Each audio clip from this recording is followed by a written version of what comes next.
you ready for a day full of science, exploration, and adventure? We have an exciting field trip planned with 3 awesome stations where you'll get to learn about the environment, birds, and the beach ecosystem. Let's go over what you'll be doing and what you'll need to bring to make this an unforgettable experience.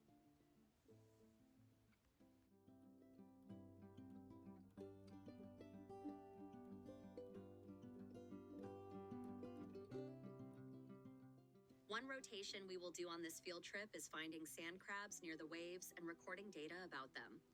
Sand crabs, which are also called Pacific mole crabs, are studied by students all across California. The data that students collect goes into a big database that scientists can use to track how these animals and their habitats change over time. This is called community science. When students observe and record information that trained scientists use, we are also being scientists. The reason we collect information about sand crabs is that they are an indicator species. Sand crabs make up a huge percentage of the living organisms on beaches in California, and they are an important food source for birds and fish and even sea otters. They're also sensitive to changes in their environment like big storms, ocean acidification, and temperature changes. So by monitoring how many crabs there are over time and how big they get, it indicates to us how healthy the ocean and beaches are, and this can inform what we do to protect these important habitats. To collect sand crabs, we lay a 50-meter measuring tape along the shoreline at the top of where the wet sand is. One person takes a core of sand, only to the red line, while a teammate comes with a mesh bag to put that sample of sand in. Then it's like a relay. The teammate with the bag of sand takes it back to the rope line and lays it in numeric order, and another teammate comes with the next empty bag.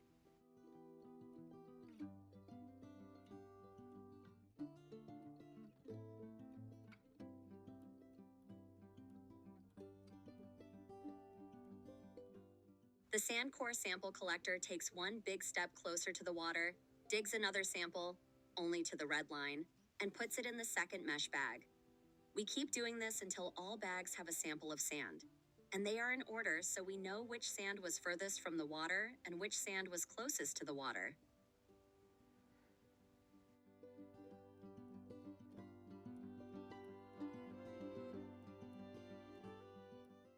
Then the group takes a bucket of water and takes the first mesh bag and sifts out the sand into the water bucket.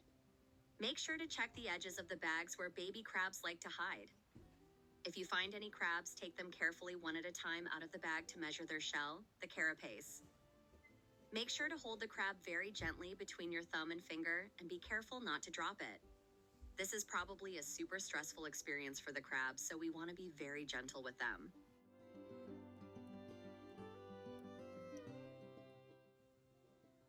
We use a tool called a caliper to measure the carapace. If the crab is 9 millimeters or smaller, it is still a juvenile, not yet a full adult. We call them recruits. If the crab is 10 millimeters or bigger, it is a full-grown adult. We will record the size of the crab on our data sheets and how many of each size was in that bag.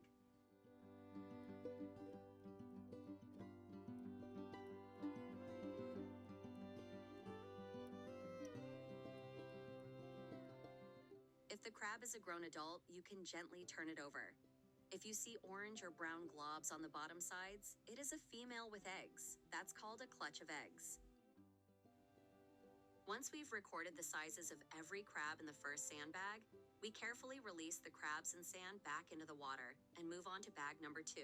Sift the sand, count the crabs and measure them, and we keep doing that with every bag of sand. After we're done recording all data, we'll return all the crabs and sand back to the water and clean our tools.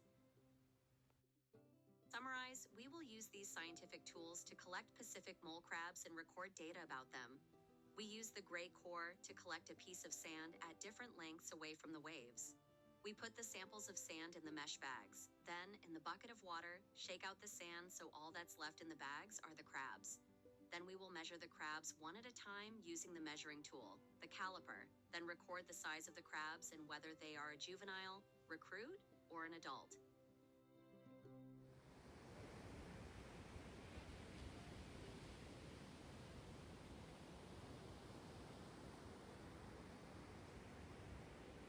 For our birding section, we are going to have binoculars or monoculars to use, which you can adjust to your eyes and has a focus in the middle, so that when you are looking at the birds in the distance, you get an even closer look at them. And then you'll have your journal and a field guide as well. So we can use this field guide to identify the different birds we see. It's got some of those more land birds on one side and our water birds on the other side. And we're going to use our journal to keep track of different species that we see.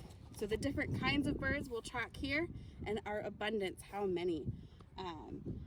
And we will get to walk along this path and see what birds we can find, try to identify them, and you'll have space on the other side of your journal to draw a picture and record other observations that you notice about the birds. All right, while you're using binoculars, they have this strap that goes around your neck, and some of the binoculars have one that goes around your wrist.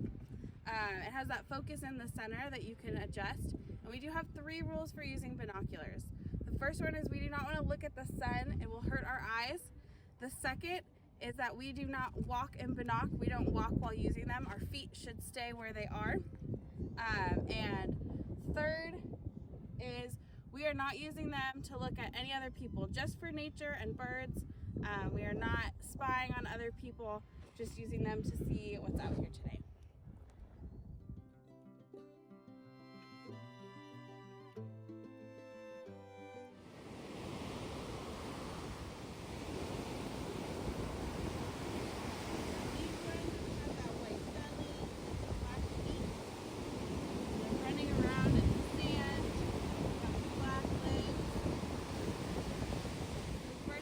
By the water. They're smaller, so we'll go to the small side and look for that white belly, that grayish back, black feet, black legs. So I think it's the same movie.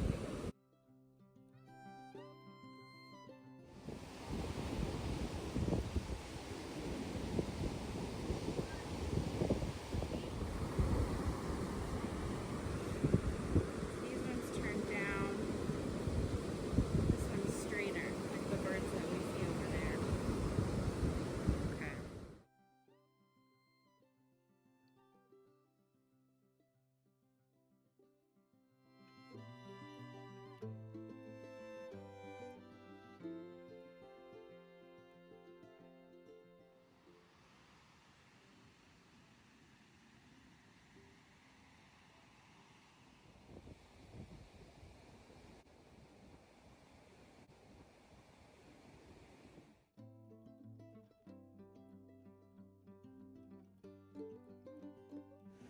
In the rackline study, we're going to have a transect also, and you're going to position your quadrat right over the number you're assigned. So I was assigned 14 meters, so my quadrat's right over the 14.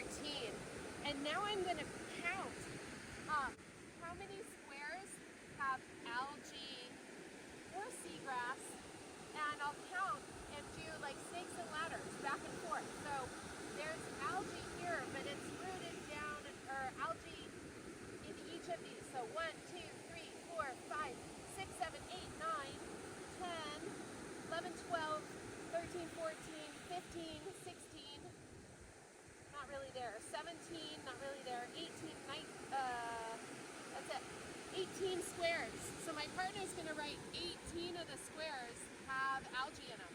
And now I'm looking for other kinds of shells or other animals. So how many squares have shells and animals? I see here there's 2 little sand crabs here. So there's 1 square has shells and animals. That's it. Oh, and that's it. So 1 square has shells and animals. And then I'm looking for plastic garbage. So do I see plastic garbage in here? I do. In this area, that's like a part of a balloon. So that's plastic garbage in 1 square. Do I see any other? I'm looking through. And you have to be kind of careful, because sometimes this seagrass looks like plastic, but this isn't plastic. It's just seagrass. So you have to be a good detective. So I just see 1 square that has plastic garbage in it. And then I'm going to look for other kinds of garbage. I don't see any other kinds of garbage in this quadrat. So pick up the garbage and we're done.